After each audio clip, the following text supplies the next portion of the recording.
বিভ্রাট, অর্থাৎ আজও Indigo down, কারণ আজও 41টি বিমান বাতিল করা হয়েছে। 20টি কলকাতা থেকে উড়ে যাওয়ার ক্ষেত্রে এবং 21টি কলকাতায় আসার ক্ষেত্রে বাতিল করা হয়েছে।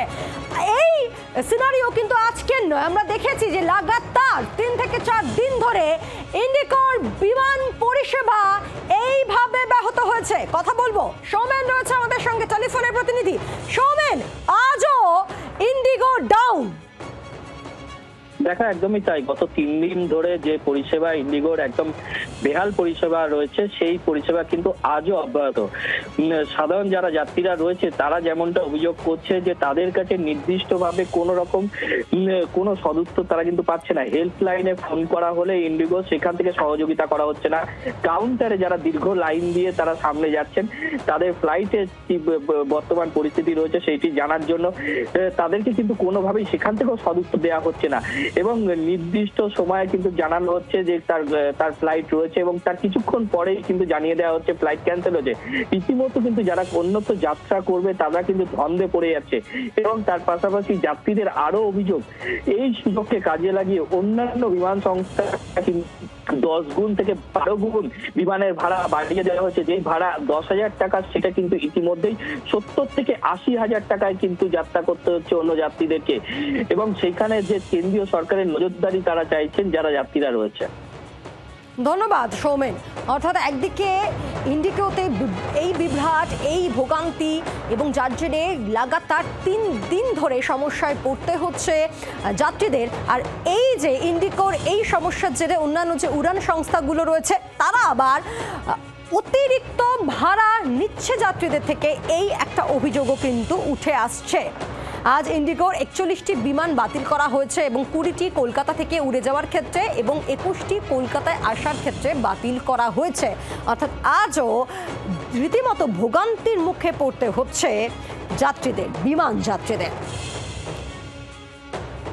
আমরা এর আগেও দেখেছি গতকাল কিংবা তার আগের দিনে প্রায় 3 দিন ধরে লাগাতার বিমান যাত্রীদের এই ভোগান্তির মধ্যে পড়তে হচ্ছে। কালকে ভোর 3টের সময় ছিল, 6:15 সময় নামার ছিল, সেটা ক্যান্সেল হয়ে হলো 8:15 হলো ভায়া হয়ে, সেটাও ক্যান্সেল হলো। আজকেও দিয়েছিল, আজকেও ক্যান্সেল হলো। আমাদের তো বাইরে কাজ করে খাই, এইভাবে যদি করে প্রতিদিন, এটা তো হচ্ছে কি SMS করে জানাতেও পারে। আগে থাকতে জানালে তো আমাদের তো কষ্ট হয় না, হেনস্তে হয় না। আমি আগরতলা যাব। আজকে ডেট ছিল? হ্যাঁ, আজকে 2টার সময় ছিল, এখন 1টার সময় আবার দিয়ে দিয়েছে। सिचुएशन तो एज सच पहले भी कल का भी सिचुएशन पता ही था और मैं सोच रही थी अपडेटेड होगा, बट ना कोई कॉल्स लग रहे हैं ना कुछ लग रहे हैं। और जो पहुंची मैं, सारे अपडेट्स आ रहे हैं फ़ोन पे कि आप गेट नंबर 14 पे पहुंचो और at the time of boarding they are saying it's cancelled. So ये थोड़ा हैवॉक हो रहा है। तो नोटिफिकेशन भी नहीं आया कि फ़्लाइट कैंसिल है, बट अभी आया तो पता चला कि फ़्लाइट कैंसिल है। तो मैंने रिशेड्यूल करवाया, 8 तारीख का करवाया। 8 तारीख का? या पहले कुछ नहीं है? नहीं, पहले से इन्फॉर्मेशन भी नहीं था कि क्या हुआ, कैसे हुआ। একের পর এক ইন্ডিগোর বিমান বাতিল করা হচ্ছে এবং সেক্ষেত্রে যে সমস্যার মধ্যে মূলত পড়তে হচ্ছে যে বিমান সংস্থার তরফে যাত্রীদেরকে বলা হচ্ছে না তাদেরকে ঠিক মতো কোন দিকে তারা যাবে, কখন তারা পরবর্তী ফ্লাইটটা পাবে, সেই রকম কোনো বার্তাই তাদের কাছে আসছে না। এই অভিযোগটা গত 3 দিন ধরে আমরা শুনছি এবং আজও সেই অভিযোগ কিন্তু অব্যাহত রয়েছে। কলকাতা বিমানবন্দরের সিনারিওটা একটু ভালো করে বুঝে নিয়ে আমাদের সঙ্গে রয়েছেন আমাদের প্রতিনিধি অন্নবাংশু নিয়োগী। অন্নবাংশু, গত 3 দিন ধরে একই ছবি। সেক্ষেত্রে যেটা মূলত সমস্যা হচ্ছে, এক তো পকেটে কারি টাকা খরচা করে বিমানের ভাড়া কাটা হচ্ছে, কিন্তু সেটা তারা রিটার্ন পাচ্ছেন না। তারা কোথায় যাবেন, কখন যাবেন, কার কাছে তারা সমস্যা সুরাহা পাবেন যাত্রীরা, সেটাও তারা বুঝতে পারছেন না।